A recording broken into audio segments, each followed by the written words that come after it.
Hello నమస్తే, welcome back to my YouTube channel వేసీ paradise. I am Gajavalli Sai Sahiti. ఈరోజు special panipuri. పక్కా సౌత్ ఇండియన్ స్ట్రీట్ స్టైల్లో ఈ పానీపూరి రెసిపీ ఎలా చేసుకోవాలో నేను మీకు చూపిస్తాను. ఆల్రెడీ మీ ముందుకి east Indian style panipuri, north Indian style పానీపూరిని తీసుకొచ్చాను. ఇంకా చూడకపోతే లింక్స్ డిస్క్రిప్షన్లో ఉంటాయి, వెళ్ళి చూడండి. వర్షాకాలం స్టార్ట్ అయిందంటే చాలు, బయట పానీపూరి తినాలి అంటే కొంచెం ఆలోచించడం స్టార్ట్ చేస్తారు. అందుకే ఇంట్లోనే సేమ్ అదే టేస్ట్తో ఎలా చేసుకోవాలో నేను ఇప్పుడు మీకు చూపిస్తాను. మరి ఇంకెందుకు లేట్, పానీపూరి రెసిపీ ప్రాసెస్ చూసేద్దామా?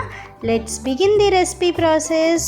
ముందుగా స్టవ్ మీద ఒక కడాయి పెట్టుకొని డీప్ ఫ్రైకి సరిపడా ఆయిల్ వేసుకొని హీట్ అయిన తర్వాత ఇన్స్టాంట్ పానీపూరి చిప్స్ని ఒకదాని తర్వాత ఒకటి వేసుకుంటూ మీడియం ఫ్లేమ్ మీద పూరీస్ పొంగే అంతవరకు ఫ్రై చేసుకోవాలి. ఇంట్లోనే మనం ఈ చిప్స్ని ఈజీగా ప్రిపేర్ చేసుకోవచ్చు. మీకు ఆ రెసిపీ ప్రాసెస్ తెలుసుకోవాలనుకుంటే కమెంట్ చేయండి, ఖచ్చితంగా చేసి చూపిస్తాను.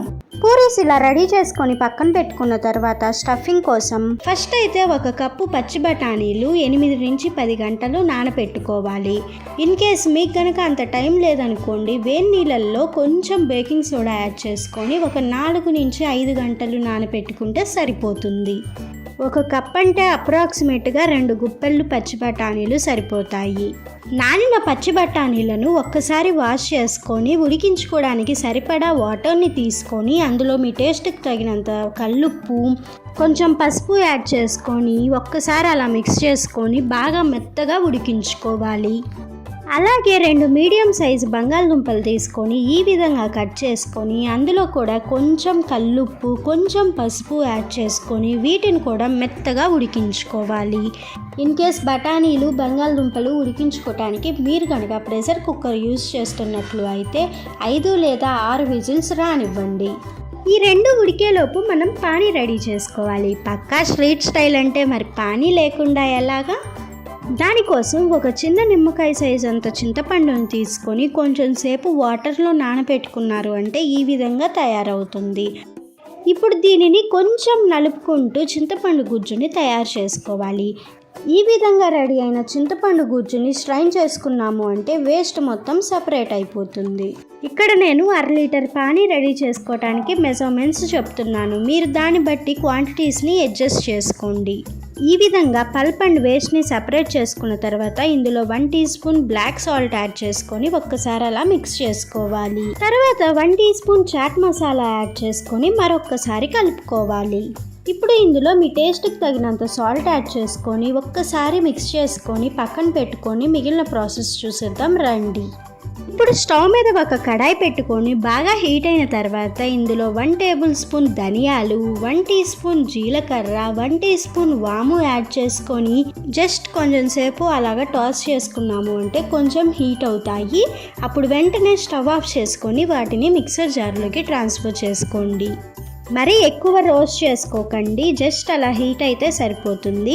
వీటిని ఈ విధంగా కోర్స్గా గ్రైండ్ చేసుకోండి. బయట దొరికే పానీ అంత టేస్టీగా ఉండటానికి రీజన్ ఈ 3 దినుసులతో చేసిన ఈ మసాలానే. ఇప్పుడు ఇందులో ముందుగానే శుభ్రంగా వాష్ చేసుకొని కోర్స్గా కట్ చేసి ఉంచుకున్న గుప్పెడు కొత్తిమీర, ముందుగానే శుభ్రంగా వాష్ చేసి ఉంచుకున్న అరగుప్పెడు పుదీనా, 1 ఇంచు అల్లం, 1 పచ్చిమిర్చి యాడ్ చేసుకొని ఈ విధంగా గ్రైండ్ చేసుకోవాలి.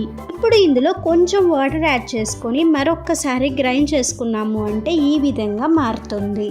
ఇప్పుడు దీనిని పక్కన పెట్టుకున్న చింతపండు గుజ్జులోకి స్ట్రైన్ చేసుకోవాలి. ఆల్రెడీ గ్రైండ్ చేసుకునేటప్పుడు కొంచెం వాటర్ యాడ్ చేసుకున్నాం కాబట్టి దాన్ని బట్టి 1/2 లీటర్ వాటర్ వచ్చే విధంగా ఎన్ని వాటర్ పడితే అన్ని వాటర్ యాడ్ చేసుకోండి. ఇన్ కేస్ మీకు కనుక పానీలో కొంచెం కూడా స్పైసీనెస్ లేకుండా ఉండాలంటే పచ్చిమిర్చిని స్కిప్ చేయండి. గ్రైండ్ చేసుకున్న తర్వాత పానీ చూడటానికి ఈ విధంగా ఉంటాయి. కొంచెం టైం పట్టినా ఇంట్లో ప్రిపేర్ చేసుకున్నాము అంటే హైజీనిక్గా ఉంటుంది. ఫైనల్గా ఇందులో 1 teaspoon amchur powder add చేసుకొని ఒక్కసారి మిక్స్ చేసుకున్నాము అంటే ఎంతో టేస్టీగా ఉండే పానీ రెడీ అయిపోయినట్లే.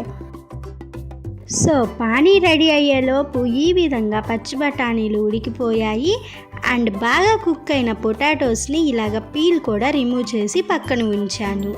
ఇంకా మనకి కావాల్సిన స్టఫింగ్ రెడీ చేసుకుందాం రండి. దానికోసం స్టవ్ మీద ఒక కడాయి పెట్టుకొని అందులో 4 టేబుల్ స్పూన్స్ ఆయిల్ యాడ్ చేసుకొని బాగా హీట్ అయిన తర్వాత అందులో 1 టీ స్పూన్ జీలకర్ర యాడ్ చేసుకొని కొంచెం ఫ్రై అవ్వనివ్వాలి. ఇప్పుడు ఇందులో సన్నగా చాప్ చేసి ఉంచుకున్న ఒక మీడియం సైజు ఆనియన్, సన్నగా చాప్ చేసి ఉంచుకున్న ఒక టొమాటో, కొద్దిగా కొత్తిమీర యాడ్ చేసుకొని బాగా ఫ్రై అవ్వనివ్వాలి. ఒక 50% ఫ్రై అయిన తర్వాత ఇందులో టేస్ట్కి తగినంత సాల్ట్, చిటికెడు పసుపు, మీ స్పైస్ లెవెల్స్ని బట్టి కారం యాడ్ చేసుకొని బాగా కుక్ అయ్యేంత వరకు వెయిట్ చేయాలి. సో మొత్తం బాగా కుక్ అయిపోయిన తర్వాత ఇందులో ముందుగానే ఉడికించి ఉంచుకున్న పచ్చి బఠానీ యాడ్ చేసుకొని ఒక్కసారి అలా మిక్స్ చేసుకున్న తర్వాత ఇందులో 1 teaspoon garam masala, 1 teaspoon ధనియాలు, జీలకర్ర కలిపి చేసిన powder, 1 teaspoon chaat masala add చేసుకొని బాగా మిక్స్ చేసుకున్న తర్వాత బఠానీలను ఇక్కడ చూపిస్తున్న విధంగా బాగా మ్యాష్ చేసుకోవాలి. చెప్పాలంటే తవా మీద చేసుకున్నారు అంటే మ్యాష్ చేయడానికి చాలా ఈజీగా ఉంటుంది. ఈ విధంగా మ్యాష్ చేసి ఉంచుకున్న బఠానీలలో ముందుగానే ఉడికించి ఉంచుకున్న బంగాళదుంపలను ఈ విధంగా కొంచెం నలుపుకుంటూ యాడ్ చేసుకోండి. ఇప్పుడు మొత్తాన్ని కూడా బాగా కలుపుకొని లో ఫ్లేమ్ మీద 1 మినిట్ ఫ్రై చేసుకోవాలి. తర్వాత ఈ విధంగా మరొకసారి మ్యాష్ చేసుకోవాలి. ఇప్పుడు ఇందులో ముందుగానే రెడీ చేసి ఉంచుకున్న ఒక 100 ml పానీ యాడ్ చేసుకొని మళ్ళీ మ్యాష్ చేసుకోవాలి. మనం ఎంత బాగా మ్యాష్ చేసుకుంటే అంత టేస్టీగా వస్తుంది. ఒక 2 మినిట్స్ అలా మ్యాష్ చేసుకున్న తర్వాత 1 మినిట్ మీడియం ఫ్లేమ్ మీద వదిలేయాలి. తర్వాత ఇందులో 150 ml పానీ యాడ్ చేసుకొని ఒక్కసారి మిక్స్ చేసుకొని బాగా దగ్గరికి వచ్చేంత వరకు వెయిట్ చేయాలి. మధ్య మధ్యలో మ్యాష్ చేసుకోవాలని మాత్రం మర్చిపోకండి. దీనిని రెడీ చేసుకోవటానికి 1/2 లీటర్ పానీ పడతాయి. ప్రిపేర్ చేసుకోవటానికి కొంచెం టైం ఎక్కువే పడుతుంది. ఓపిక్గా ప్రిపేర్ చేసుకోవాలి. ఎగ్జాక్ట్గా బయట దొరికే టేస్ట్లోనే ప్రిపేర్ చేసుకోవాలంటే ఆ మాత్రం టైం పడుతుంది. కొంచెం సేపటికి మనకి కావాల్సిన కరెక్ట్ కన్సిస్టెన్సీలో రగడ రెడీ అయిపోతుంది. మీకు గనక థిక్గా కావాలనుకుంటే ఇంకొంచెం సేపు ఉడకనివ్వండి. ఇంకేముంది, మనకి కావాల్సిన పూరి, స్టఫింగ్ అండ్ పానీ రెడీగా ఉన్నాయి. ఒక్కొక్క పూరీని తీసుకుంటూ స్టఫింగ్తో ఫిల్ చేసి దాని తర్వాత పానీతో ఫిల్ చేసి పైనుంచి ఆనియన్ అండ్ కొరియాండర్తో గార్నిష్ చేసి సర్వ్ చేసుకుంటే బయట పానీపూరి బండి మీద దొరికే టేస్ట్ ఇంట్లోనే దొరుకుతుంది. ఇంతకీ రెసిపీ నచ్చిందా? అయితే ఇంకెందుకు లేట్, ఖచ్చితంగా ట్రై చేసి చూడండి. Stay tuned for more interesting recipes. Please do watch, like, share, comment and subscribe to my YouTube channel. Thank you for watching. Bye bye.